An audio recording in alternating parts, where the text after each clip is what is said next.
Hello and welcome to TraegerMethod Oil Painting Episode 8.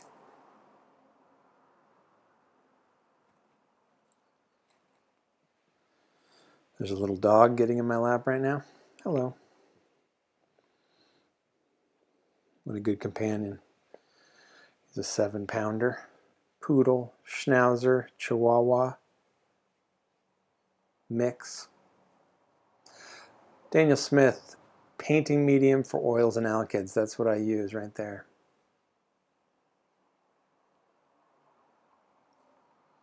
I paint rather thinly. Thin layers. Using this medium, this Daniel Smith painting medium for oils and alkyds. My paint is dry in about, well, in 24 hours, I'd say it's definitely dry. Right there, I'm putting in what I think of as spirit tape, I call it. Appears in a lot of my paintings, these sort of often translucent tapes and scrolls. Producing this transparent, milky white. I get that effect by mixing some transparent white paint. That's by Winsor Newton. Transparent white with a little Daniel Smith painting medium. You get a nice silky, milky, transparent white.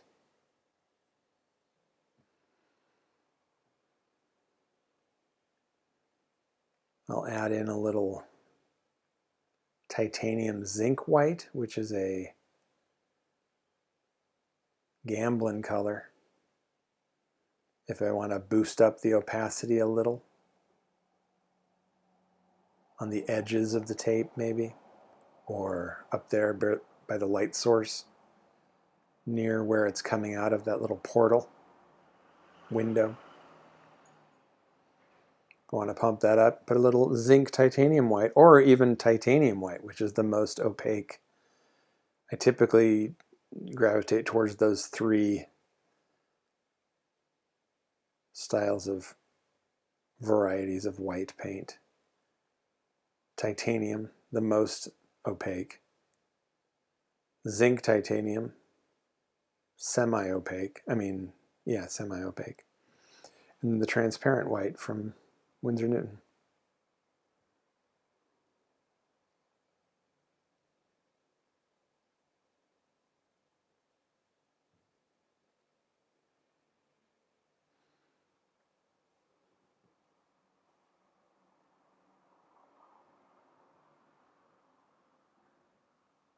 I've been thinking about consistency lately. I don't mean viscosity of paint. I mean consistency of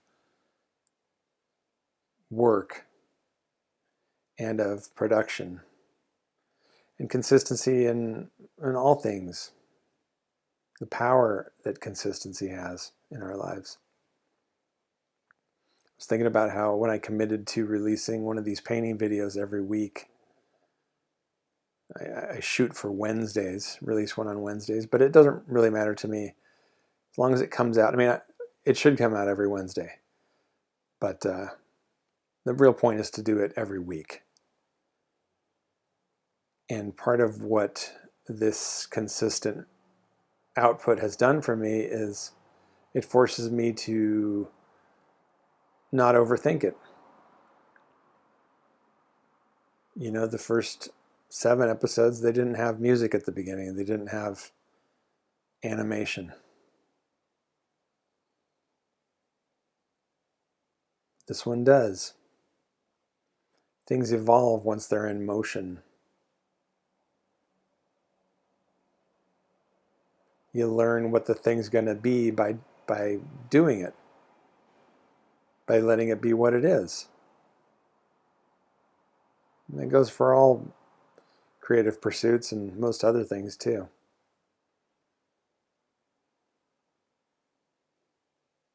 One thing I talk about a lot in these videos that seems to come up probably every video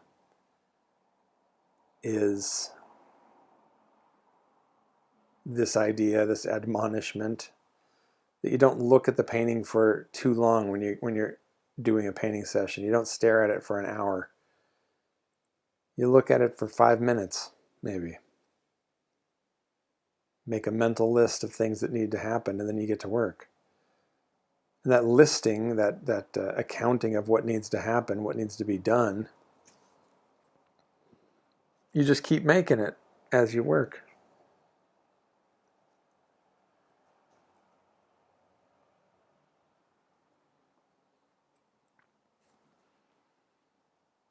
But you figure things out through action. You do whatever pre-planning needs to happen, but for the most part, it's in the realm of action that you figure out what it needs to be. So having a consistent goal, an assignment that you give yourself, could sound very non-artistic or whatever. It could sound like, well, don't treat it like a job. Treat it like a religion or a spiritual exercise or ecstatic joy. But the fact is, you'll find those ecstatic religious moments in creative pursuits in the doing and in the workaday production.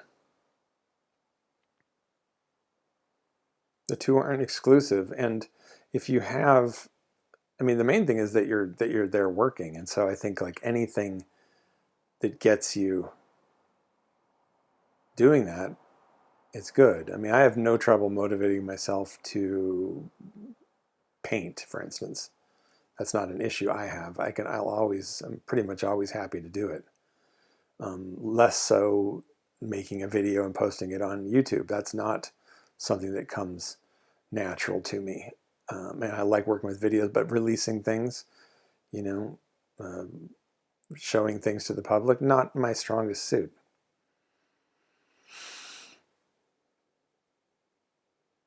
Something I can easily put off, and say, oh, I'll get to that. We'll wait till it's really done. We'll wait till we get the perfect version. We'll wait till we have a good video. We'll wait till, one that doesn't have any glare or whatever. We'll wait till, I have enough footage or whatever. You can always come up with excuses to put off something like that. But when I went into this project, TraegerMethod oil painting YouTube channel,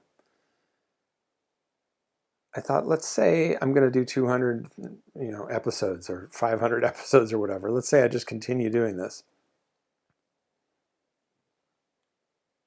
Who cares what the first episode's like, really? Just get it done, look at it, then do another, and then another, and it'll start to figure itself out in the doing. Another assignment I've given myself is on Instagram. I also do music, on Instagram, I make a song every week, a 1 minute long or less song. I've done, maybe it started around the same time as this channel, because I think I've done about 8. I do 1 a week. I try to release those every Friday. They are, so far I've been working in this genre of early 80's thrash, hardcore punk, political hardcore punk songs. That's the style I've been working on. Style I'm very familiar to. That's a subculture I grew up in. It's a type of folk music, really. Early 80's hardcore punk, as exemplified by the great compilations of that era, the Maximum Rock and Roll, Not So Quiet on the Western Front, double LP, with a We Got Power, Party or Go Home compilation. These are compilations that had, 50 bands on them, more than that maybe. Many of the songs clocking in around 1 minute long. That was a genre of music where brief songs were normal. I think the band DRI, Dirty Rotten Imbeciles from Austin, I think they had their first 7-inch single was, like a 21 song record or something like that.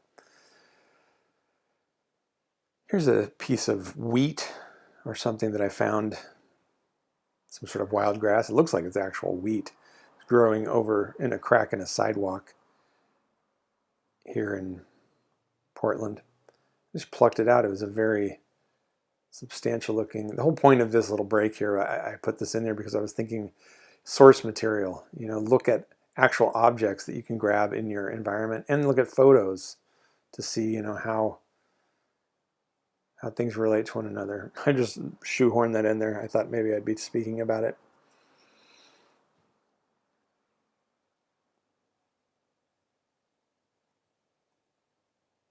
But as it was awkward. I just ended up talking about what? Punk rock compilations when the weed appeared. Which actually makes me think of the Flex Your Head compilation from Discord Records.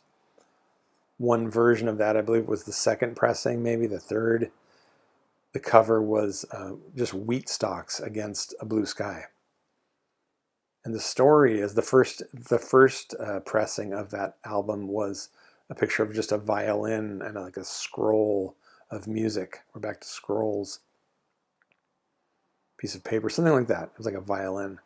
And it turns out that what Discord did, I believe, yeah, this is the case, that this pressing plant that they went to have these records pressed had these stock photos, like photos that you might see on, some church album, wheat stalks or something from the 50s or something. It's violin, obviously, just like symbolizes music. So I think what happened was Discord, Ian and Jeff Nelson, who ran Discord at the time, Ian Mackay, of course, if you know anything about that world, that they just went with the stock covers. So, so that's an interesting little coincidence that just occurred to me with the wheat stalks appearing when they did in the video. But what I was talking about with this hardcore song project is that it's the exact same concept as what I'm talking about with these YouTube videos. Give yourself the assignment, a song a week, no matter what. It's a minute long, just crank it out. I also make a video to go along with each song. So a song and a video. Don't overthink it. Get it done. Don't let the perfectionism even come into it. And the funny thing is, the thing that's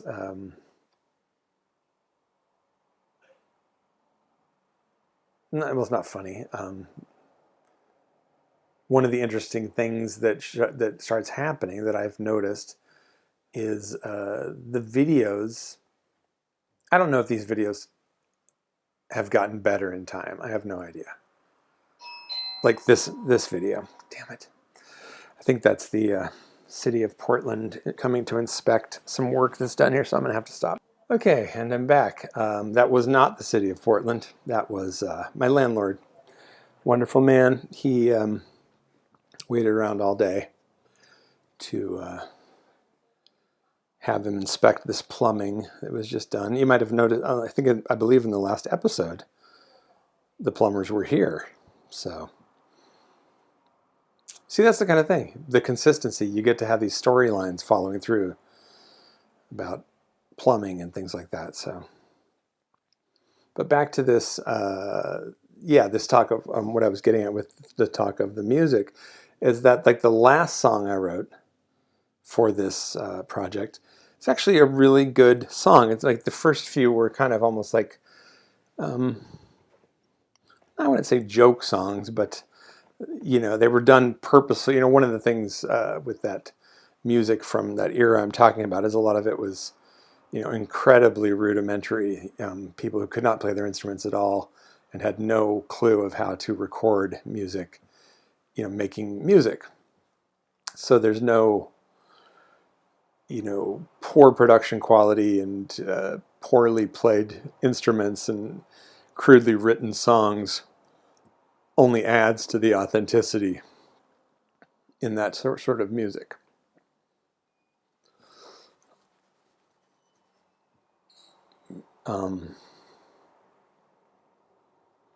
So the first few songs, I purposefully sought to make them sound generic. But this last one I wrote, actually, it's a really cool song, and I was impressed at how many, it's like a 50-second song, and yet it has like maybe 4 distinct parts, and they fit together very well, and I was just very pleased with it. And I was thinking, I would not have written this song if I didn't have this project going.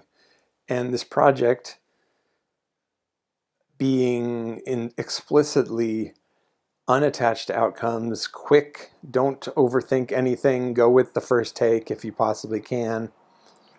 Being that being the general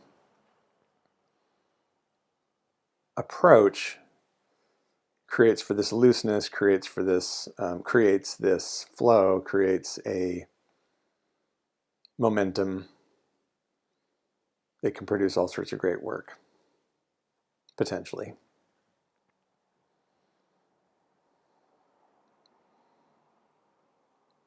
So I guess that's really the sort of the topic of this episode is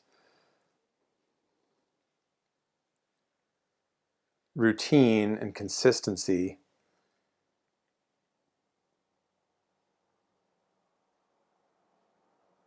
is not boring. It's the opposite of boring.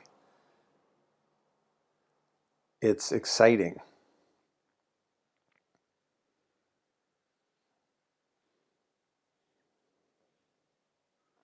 That's where all the good stuff happens, a lot of the good stuff.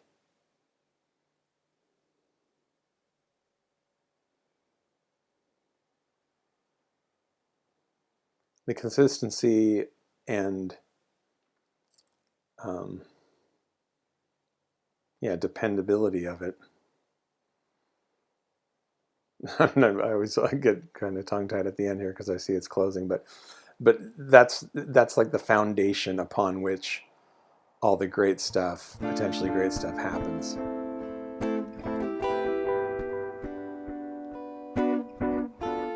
It's like the foundation of the house.